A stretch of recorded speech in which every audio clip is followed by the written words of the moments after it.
Halo, Assalamualaikum. Perkenalkan, saya Lutfi. Saya adalah peserta Latsar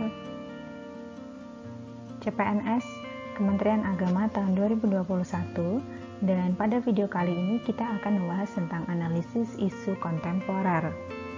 Analisis isu kontemporer adalah analisis yang kita lakukan terhadap isu-isu yang berkembang pada saat ini. Isu sendiri, menurut Kamus Besar Bahasa Indonesia, adalah sebuah masalah yang harus ditanggapi. Analisis isu kontemporer sendiri itu bersifat macam-macam ya. Ada yang bersifat nasional, skala nasional, ada yang skala institusional. Nah, untuk yang skala nasional mungkin kita bisa tahu saat ini mungkin seperti pandemi COVID misalnya, kemudian isu-isu vaksinasi, kemudian isu korupsi, kemudian isu bencana alam, dan lain sebagainya.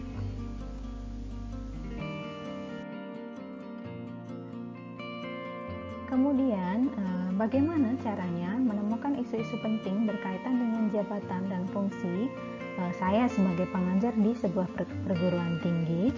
Jadi di sini kita akan melalui beberapa tahapan untuk menemukan isu-isu penting tersebut untuk kemudian dicarikan solusinya.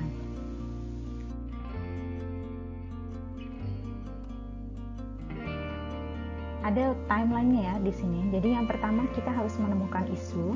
Jadi kita bisa lakukan observasi di institusi Anda misalnya atau institusi kita, ada masalah apa saja yang sedang terjadi. Kita buat list beberapa problem tersebut.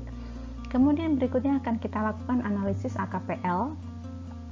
Kemudian setelah melakukan analisis AKPL, kita akan memilih isu. Kemudian berikutnya melakukan analisis USG. Kemudian berikutnya adalah isu sudah terpilih untuk nanti diselesaikan.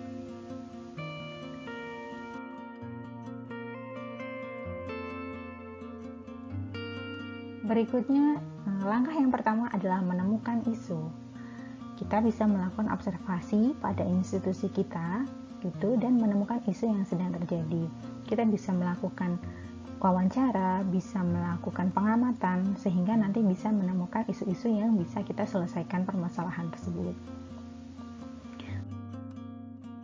Berikutnya adalah analisis AKPL. Apa sih analisis AKPL? Jadi ada 4 tahapan di sini yang kita jadikan kriteria untuk penyelesaian isu. Yang pertama adalah aktual, kemudian yang kedua adalah problematik, yang ketiga halayak, yang keempat adalah layak. Aktual adalah apabila isu yang kita temukan ini adalah memang betul isu yang sedang berkembang saat ini seperti itu dan benar-benar terjadi. Berikutnya adalah problematik.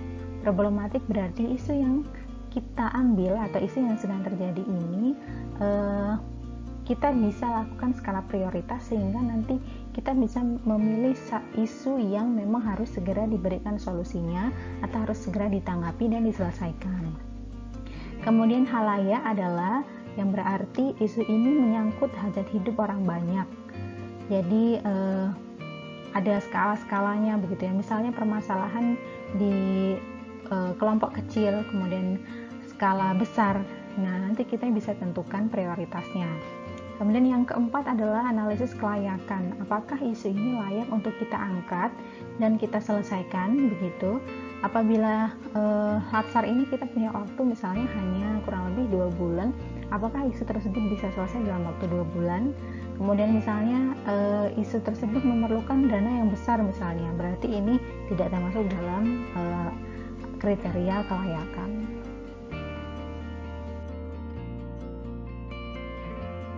Berikutnya adalah melakukan analisis.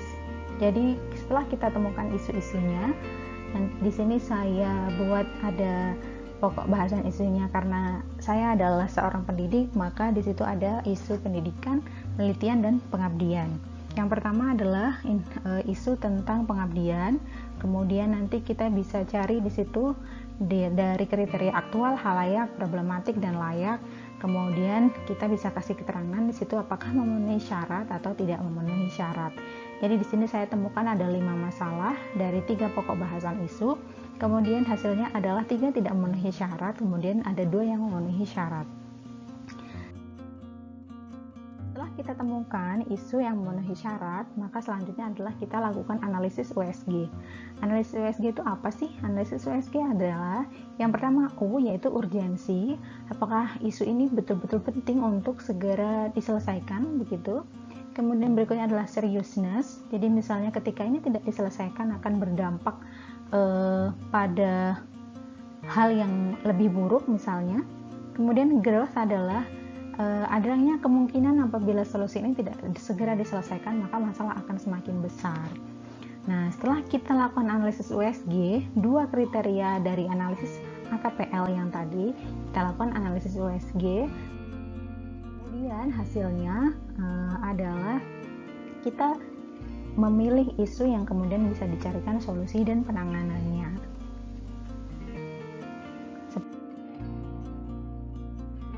Jadi analisis isu kontemporer mengajarkan kita untuk menjadi pribadi yang lebih peka pada masalah yang terjadi di sekitar kita.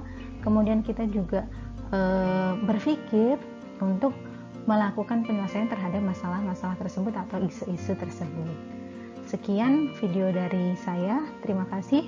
Kita berjumpa lagi di kesempatan yang akan datang. Selamat sore. Assalamualaikum warahmatullahi wabarakatuh.